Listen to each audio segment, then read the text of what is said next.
Hey guys, in this video we are going to learn a better way to structure React projects. We are going to do this by building a dogs app in Next.js. If you like this video or want to see similar content on React or web development, be sure to follow me on Twitter at the Writing Dev. Before we get started, let's look at the application that we are going to build.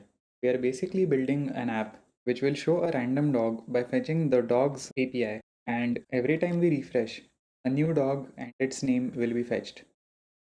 So we can try this a bunch of times and we'll get different dogs every time we refresh the page. So let's start with the structure of the project. The structure of the project basically starts with 5 folders inside our source directory, which would namely be adapters, contexts, components, styles, and pages. We are going to learn about each of them in detail in the following sections by building a similar folder structure inside of Next.js. So let's start with that. So to start with, first let's create an empty Next app in our folder. We do this by running npx create next app and let's name it dogs. So once create next app runs and builds all of the basic boilerplate for us, let's try to emulate the structure that we saw previously. Firstly, create a source folder under which all of our code will remain. To start with, let's look at the pages folder. We can directly paste the pages folder inside the source folder because Next.js supports having your code inside of the source folder. So there are some basic files here. We are going to start with index.js, which will have all of the code for the home page. So to run this Next.js server, first cd into the docs directory. Then install all of the dependencies using npm i and then run npm run dev to start the server on port 3000. You can command click on this or copy and paste this into a browser to get started. So we see this error being thrown here by Next.js. This is because we moved pages to the source folder, but styles still remains outside. So what we do now is also move styles inside of source. And if we go back to underscore app.js, we can see that the error has been resolved. So let me restart this server again. So now this managed to compile successfully and I can go to localhost 3000 to see the home page. So this is the home page whose content we'll be replacing with the dogs app. So firstly, let's try to understand what the pages folder is. The pages folder basically contains all of the routes for our app. Luckily for us, Next.js automatically converts all of the files in the pages folder into separate routes. So we can test this out by creating some files. For example, let's say new route.js, or we name a file as one.js and then we write some basic code inside of it to display our React component. So to test this out, I return some basic text from both components. Now that we have written both components, let's go to their respective routes and see what happens. Let's go to new route first. When we go here, we see hi, this is new route which we had written right here. And if we go to /1, we'll see hi, this is one which we had written in this component. In this way, you can create separate routes in Next.js in the pages folder, and if you want to expand upon this, you can go to the Next.js documentation, which I'll link in the description below. So to start with, let's first have a look at the response of the dog API, and let's start with the adapters part, which is responsible for connecting to external sources like API requests, so that we know how to structure the rest of our app. So to do this, first let's go to the dogapi.com, click on the documentation, and inside of this we can check the search API, which will return a new dog every time. So let's open this search API in a new tab and let's refresh the page a couple of times. We see that every time a new dog is returned. So we can use this inside of our app to display information about a dog. To make this API calls on the browser, we are going to use the fetch API, whose documentation I'll link below in the description. But basically, we fetch a URL, after which we run response.json on it to get its data, which we can then log or use further. So let's do that with this API call. Firstly, let's create an adapters folder inside of our source folder. Inside of that, we'll create a file called dog.js. Inside of this, let's create an adapter which basically will make a API call and return that data in response. So this adapter will be called getDog or getRandomDog. Inside of this, we will make a fetch API call to that API and then return the response.json from it, and then whatever respective data is returned, we'll get that on the component. So let's go to our index.js, where now we can decide which components we need to have using this API. So from the response, we can see that we get all of the data for the dog and also an image for it. So basically we can divide our app into two components, an image component and a display component. So let's do that right now. We'll also create a components folder where we will have two separate components for image, which we will call image.js, and another for the text data, which we will call data.js. Now, if we call that API, if we call the adapter inside of our components, what will end up happening is that since both components will make different API calls, both components will get different data. So to explain this, let's build our component first. Inside of this, I will create a function called as image, where I will on initial load get the data from the API call using getRandomDog, and then I will dot then it and save it to my use state hook in this case, where I will have a dog. I will set dog to the latest data, and then using this data I will return an image on the front end, dog of 0.url.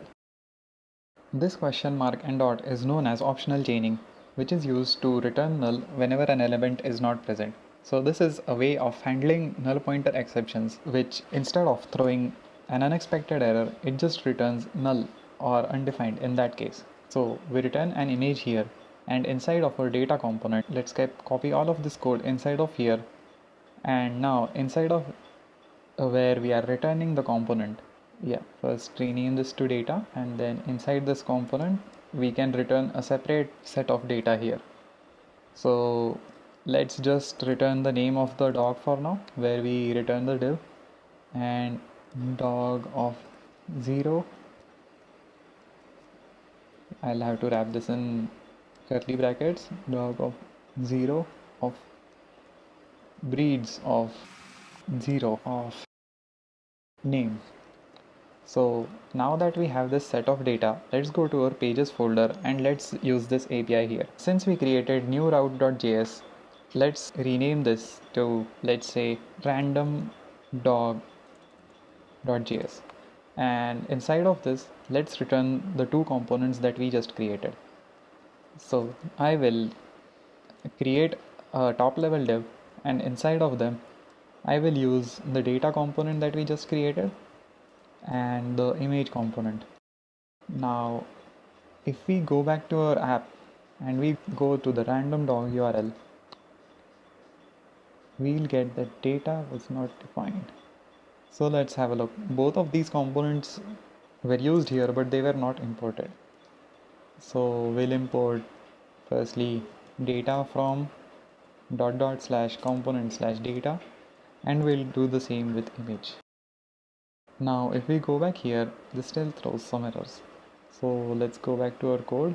Here we can import react use state and use effect from react, and we'll do this for the other component. Now then it says getRandomDog.then is undefined. Okay, I realize what's happening here. What we have done is we have not returned this variable. So we return this fetch call to the front end, so the front end can take all the necessary action on it. And now if we refresh this page, cool, this has now loaded for us. So let me go back to a random dog. Yeah, since I've placed data above image, the data is coming first and then the image. So once we reverse that, it should work normal for us. But the problem is that the data is being overridden by the image here. That's because the image is larger than what the data is. Or maybe that specific dog didn't have a name but just had an image. So yeah, what we are seeing here is the image and the name of the dog are clearly not related. So this is happening because two API calls are being made on each component, which is then returning different data for both of those components. We can check that by refreshing the page here and then checking that two search API calls are being made and then their data is being loaded there. So to fix this, we need to move these API calls into a single component, which is a single context from which both components can take their data. So to do this, we are now going to use contexts. Although learning context is beyond the scope of this video, let's create a context folder and let's use a basic context to share the data between our components. So I create context here and I'll create a new context called dog context, which will store all of the data related to dog. Now I paste in my default boilerplate code for this, which you can find in the description below. So in here, everything has been named to your context, your provider, use your context, etc. So we'll simply find and replace your with dog everywhere. Once we do that, we get a basic React context hook which we can use to store the data about dogs. So now let's get started with it. Firstly, we'll import the adapter from the dog adapter from adapters and call that data inside of this component itself. So we'll create a use effect here and I'll create get random dog, and then just like we did inside of those components, I'll set that data inside a dog variable. So I realize that this data is now called set state and state, but we'll rename that shortly. So we'll call this here. Then we will place dog and set dog here. And we'll also change the default state to an empty object because the final output that we are getting is an object. So we'll call use effect here and then we'll save this data. But before that, we need to return the state of dog inside of here. So to get started with this context, first we need to wrap our app logic inside of this context. So we go here and we wrap this inside dog provider. When I press enter on the autocomplete, it is automatically imported from the context. We do the same inside here. Now we go to image and then we can use the use dog context hook directly to fetch the data from there. So let's try to do that. I run autocomplete here and try to get use dog context here. Now I can go here and return the dog data directly. I can also do the same inside of the data component. So I simply need to copy this, paste this here, and also add the import relating to that function. Now if we refresh the page, we should get this data directly. However, it is throwing an error here. So let's go back to our image component. Yes, we forgot to remove this use effect from here. So let's do that here, and let's also do that for our data components since we don't have set data inside of it. So now when we refresh the page, only one API call will be made and only the data of a single dog will be shared between both components. This is how contexts are used. We can also confirm this by going into inspect element and going into our network tab and refreshing the page from here. Now whenever we refresh the page, only one API call is being made and that data is being shared between both components. So for this last part, we only need to adjust the height and width of this image and the text below it and center align it a little bit to make the overall view a little more pleasing. So let's have a go at it. We already have a styles folder where we are storing all of the global CSS which is available to us. If we go to _app.js, we'll see that all of the CSS is already being imported into our app. So all we need to do right now is go to our individual components and apply those styles. So let's apply a class name of dog_image here and go to our styles folder and add a class name of dog underscore image. Give it a fixed height of about 200 pixels and a width which can be automatically calculated. And let's also text align center it if possible. Now if we go back to it, it did capture the height correctly from the CSS, but it didn't text align center because we need to center align the top level div here. So if we go back to our page, we can add a class name of center align to this div, center underscore align, and I'll simply add a new class name here which I can copy from here, and then I'll apply text align center here so that when I come back here all of the data is centrally aligned. I'll also add some padding to this so that there is some space between the corners of the web page and the actual data. So if I apply padding of 1 EM, this looks great. Now we'll just increase the size a little bit, and yeah, I think that's much better. Now we'll just add a name here, so we can go to data and we'll say name, and we'll add a check for this because sometimes when we refresh the name isn't present there in the API. So I'll use a ternary operator if the data is present. Okay, or I can just use the OR function and I can return no name provided. So if I refresh the API a bunch of times, we see that this ends up being there while the dog data is still being loaded in. So what we can do is we can have a loading section in the API so that whenever the API is loading, it will return the loading variable inside of the context, which we can then display below. So I'll remove those unused variables from there. I'll go back to the adapter and actually go back into the context and have a loading variable here, which will initially be set to false because the image won't be loading initially. And whenever the image or the data of the dog gets loaded in, which is when the promise for get random dog succeeds, we'll set loading to false, and we can return this loading variable along with the dog variable we have here. So we can go back to here and return loading here, and if this data is loading, we'll return loading, otherwise we'll return the rest of this component. So okay, now this dog might not have any name provided.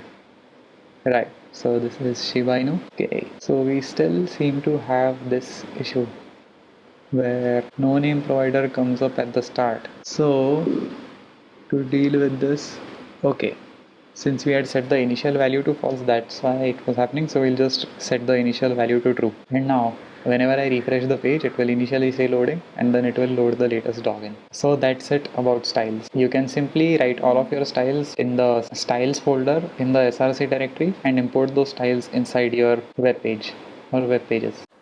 So now let's summarize the structure that we have defined here. Firstly, we had a look at pages, which hold the top level root for your application. In the pages, you can import your components which you can use to display your UI. So some of the examples of the pages that we built were random.js, 1.js, and the default index.js.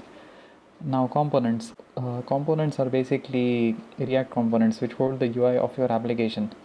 We can use context to store the state for each component, and then we can import the state inside the components from the context itself. So the components that we built for displaying the data and image were some examples of those. For context, we built dog context where we stored the data of the dog and whether the data was loading or not loading from the API. And where we were fetching this data from was from the adapters, where we can store all of the different adapters from which data can be fetched. So yeah, adapters are the connectors from which we gather data from outside the app. And finally, styles, where we store the CSS which is used to style the app, and this CSS is mostly imported at the root of the app. In this case, underscore app.js was the root of the app. So that was it, guys. Thanks for watching this video, and if you like this video, be sure to follow me on Twitter at The Writing Dev.